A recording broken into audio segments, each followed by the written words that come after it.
For Black History Month, I'm talking about the work of one Black biblical scholar or theologian every day, and today is Diana Hayes' book, Forged in the Fiery Furnace, African American Spirituality. Hayes' book narrates the history of African American spirituality from its origins in indigenous African practices all the way to contemporary Black theology.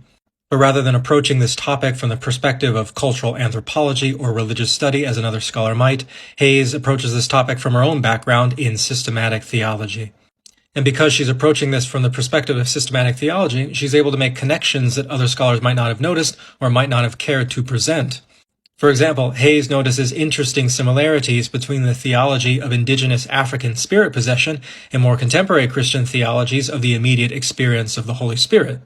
Hayes also finds points of comparison between indigenous African communal meals and the celebration of the Eucharist in a Christian context.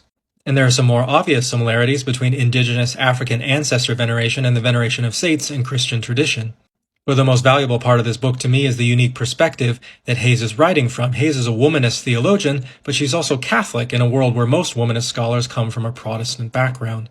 Hayes gives unique attention to the history of the Black Catholic Church in the United States, lifting up a voice we don't often get to hear and fleshing out the great diversity of Black theologies that continue to exist to this day.